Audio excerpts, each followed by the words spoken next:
ఈ బలగం గురించి every time topic రావడానికి there are multiple reasons.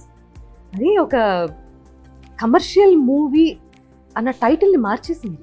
Commercial movie అంటేనే పెద్ద హీరో ఉండాలి, పెద్ద బడ్జెట్ ఉండాలి, అండ్ యూనో అంత బలగా ఉండాలి, స్టార్ కాస్ట్ అన్న మిథ్యలో నుంచి, అన్న అనుమానాలు అన్నింటినీ తొలగించి కాంటెంటే హీరో అని చెప్పి ప్రూవ్ చేసినటువంటి best films, one of the best films of Telugu film industry Balagam అని చెప్పచ్చు. అది ఎంతమందిని యాక్టర్స్ అవ్వడానికి ఇన్స్పిరేషన్ ఇచ్చిందంటే, నాకెందుకో ఈ సినిమా కూడా అదే రేంజ్లో యూనో అలాంటి కోవకే చెంది, ఇంకా చాలామంది నటన అది టాలెంట్. మనిషి అంటే హీరో అనగానే ఇలాంటి లక్షణాలు ఉండాలి, ఇలా కనిపించాలి, హెయిర్ స్టైల్ ఇలా ఉండాలి, ఇలా స్టైలిష్గా నడవాలి, ఇటువంటి మిథ్యలన్నింటినీ తీసి పక్కన పెట్టింది. ఓన్లీ నటన, ఎవరికైతే టాలెంట్ ఉంటుందో అది మాత్రమే బయటికి తీసుకొస్తుంది. And the way you are producing films అండి ఇలాంటివి, hats off to user. Hats off. New talent నాది ఎప్పుడు నిన్న కూడా ఎవరో ప్రెస్ మీట్లు అడిగితే అదే చెప్పింది. దిల్ రాజు ప్రొడక్షన్ ఎందుకు పెట్టంటే I want encourage new talent. ఇప్పుడు దిల్ రాజుగా నేను 22 years అయిపోయింది. ఐఎమ్ సమ్వేర్ బ్రాండ్గా కానీ నేను తీసిన సినిమాలు కానీ ఇప్పుడు గేమ్ చేంజర్ లాంటి పాన్ ఇండియా సినిమాలు థాట్స్ మారిపోయాయి. So Dil Raju production I want new కమ్మర్స్కి ప్లాట్ఫామ్ క్రియేట్ చేయాలనే చేసింది. సో బలగం కానీ ఇప్పుడు ఇది కానీ ఇంకోటి ఆకాశం దాటి వస్తావని కూడా ఆల్మోస్ట్ ఫినిషింగ్ స్టేజ్లో ఉంది. అందరూ కొత్త వాళ్ళతో న్యూ డైరెక్టర్స్తో.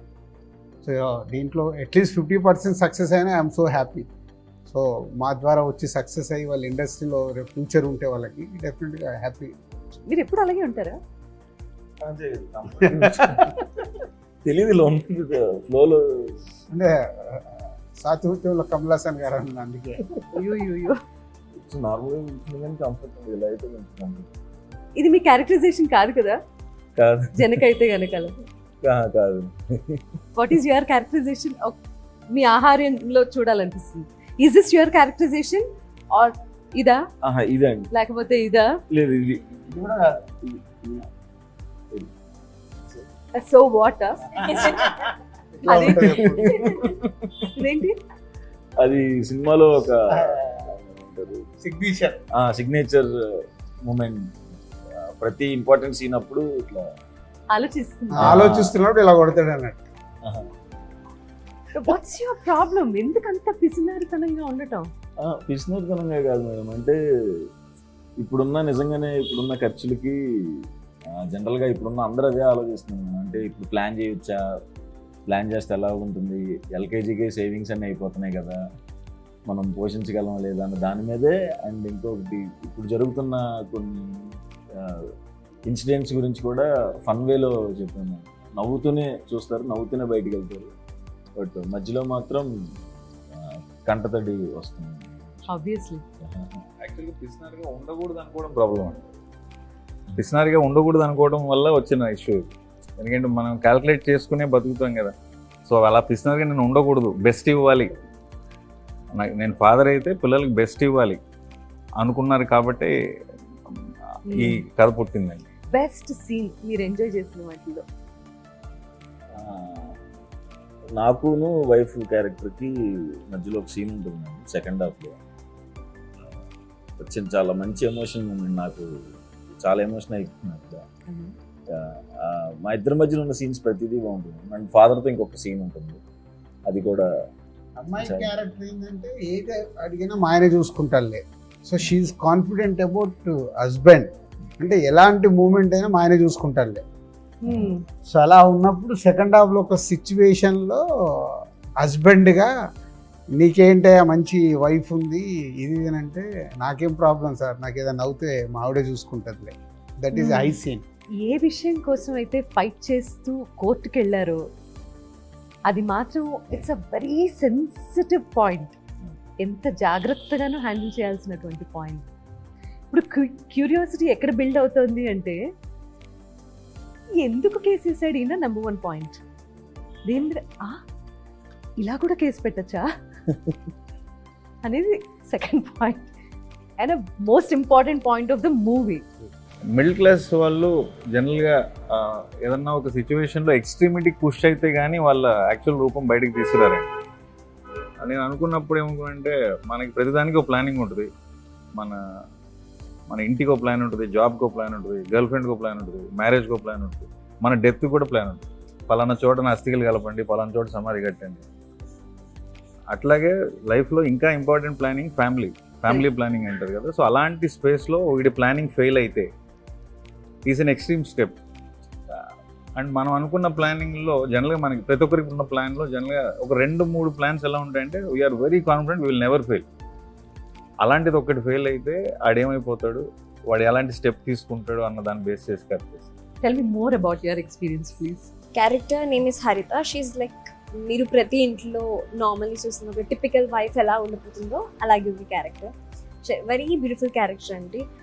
లైక్ చాలా the pure emotions, husband and wife మధ్యలో జరుగుతున్న కొన్ని లైక్ స్ట్రగుల్స్, కొన్ని like whatever they shares and everything showing in the film. So happy. What is the best part అంటే okay court scene. I felt it's something very beautiful. ఇప్పుడు ఈ topic మీద కోర్టుకి వెళ్ళే వాళ్ళు కూడా పెరుగుతారంటారా? లేదు, అందరికీ వర్తించదు. ఆ సిచ్యువేషన్ అలా డిమాండ్ చేసింది. బట్ దీనివల్ల ఇన్స్పైర్ అయ్యి అసలు ఈ కథ చెప్పినప్పుడు కూడా నాకు బాగా ఇంకొక నచ్చింది ఏంటంటే, ఇట్లా సో మెనీ ప్రోడక్ట్స్ వాళ్ళందరూ కలిసి మార్కెటింగ్ చేస్తారు. మొన్నే నేను ఎక్కడ చూసా, సుమా గారి మీద కూడా మీరు ఇవి చేశారు మాకు నష్టపోయిందని ఒక రెవల్యూషన్. అంటే ఎనీ సెలబ్రిటీ ప్రమోట్ చేస్తారు. సో నిజంగా మిడిల్ క్లాస్ వాళ్ళకి ఓడింగ్స్ చూసి అవి చూసి కొనేస్తారు. దాంట్లో ఏదైనా ప్రోడక్ట్ కరెక్ట్గా లేనప్పుడు ఓహో ఇలా రియాక్ట్ అవ్వచ్చు అనేది జనకైతే కనుక చూసిన తర్వాత జనాలు రియాక్ట్ అవుతారేమో. ఆ సెన్సిటివ్ టాపిక్ అని ఏంటంటే అనుకోవట్లేదు. ప్రతి ఇంట్లో టాపికే, దీనికి వేరే వేరే టర్మ్స్ ఇచ్చారు. ఇప్పుడు మనం ఒక గ్రూప్లో ఇంటర్వ్యూ ఉన్నాం కాబట్టి సెన్సిటివ్ అంటున్నాను. ఇళ్లలో పేరెంట్స్ వచ్చి పిల్లలకి పెళ్ళైన తర్వాత గుడ్ న్యూస్ ఉందా అని అడుగుతారు. అది సెన్సిటివే కదా. మరి ఏమయ్యాను అనుకుంటున్నావా లేదా అంటారు. పెళ్లి అనగానే ఆ ఎక్స్పెక్టేషన్ పెళ్లి చేసుకుంటారు. అప్పుడు అది సెన్సిటివ్ కాదు కదా, ప్రతి ఇంటి డిస్కషనే కదా. సో సెన్సిటివ్ కాదని నా ఫీలింగ్. వెరీ వెరీ కాకూడదని కాదని. నిజంగా ఒక 20 years బ్యాక్ గవర్నమెంట్ ఒక పబ్లిసిటీ స్టార్ట్ చేసింది. ఒకళ్ళు ఇద్దరు ముద్దు అని ఒక నిరోధుని తీసుకొచ్చి పబ్లిసిటీ స్టార్ట్ చేసింది. సో అప్పుడు అందరికీ అది చదవాలన్నా చెయ్యాలన్నా ఏంటా అక్కడ అందంగా వాళ్ళు ఏం చెప్పారు, ఒకరు హద్దు ఇద్దరు ముద్ద, ఒకరు ముద్దు. సో ఒక ట్యాగ్ లైన్ మెల్లిగా ఏమైంది అంటే ఒక అలవాటు. సో ఇది కూడా అంతే, సినిమా చూసినప్పుడు లోపలికి వెళ్ళే వరకు ఇలాంటిది ఏదైనా ఫీలింగ్ ఉన్నా వన్స్ దే వాచ్ ఫిలిం ఇది మర్చిపోయి ఆ హ్యూమర్లో దాంట్లో ఓహో భలే చెప్పారు అంటే. మేము ఇప్పటివరకు ఒక 4 షోస్ వేసాం. ఆ షోస్లో వచ్చిన రియాక్షన్ని బట్టి, అందుకే ఎస్పెషల్ నేను ఒక ఫ్యామిలీకి కూడా షో ఇప్పించాను, వాళ్ళ రియాక్షన్స్ కూడా చూద్దామని. అంటే young people they are open. ఈరోజు అన్నీ మాట్లాడుకునే స్టేజ్లో ఉన్నారు. అదే కొంచెం అమ్మమ్మలు, అందుకే బామ్మ క్యారెక్టర్ పెట్టి మ్యాక్సిమం ఆయన ట్రై చేసింది. ట్రైలర్లో కూడా చేసింది. అసలు ఇంతమంది పిల్లల్ని ఎలాగనే అంటే అప్పుడు మాకు పని ఉండేది కాదులే. సో లైటర్ వే అలా ఇంటే ఇప్పుడు అది ఏంటి ఇలా బామ్మని ఇలా అనేసాడు అనేది కూడా ఆలోచించవచ్చు. కానీ లైటర్ వేలో ట్రీట్ చేయడం వల్ల సినిమా అంతా అలాగే ఉంటుంది లైటర్ వేలో, కాబట్టి పెద్ద కష్టం అనిపించదు. సినిమా చూస్తే కేస్ అనేది లేదా మీరు అంటున్న సెన్సిటివ్ మ్యాటర్ అనేది ఐసింగ్ ఆన్ ద కేక్ అండి. అండర్లైన్గా మాట్లాడుతున్న ఎమోషన్ ఒక తల్లిదండ్రుల ఎమోషన్ మాట్లాడుతుంది. That is prime point. దాన్ని ఒక అవుట్ ఆఫ్ ద బాక్స్ ఐడియాగా తీసుకున్నాం. కానీ main soul of the film is talking about parents emotion, parenting emotion. కనటం ఈజీ, పెంచడం వెనకాల ఎంత కష్టం ఉంది, why do we think about it 100 times అనేది main topic of not the case. What are the main points we can discuss? Current generation, their mentality. మన ఇళ్ళల్లో మనం ఇందాక నుంచి మాట్లాడుకుంటున్న టాపికే. మనం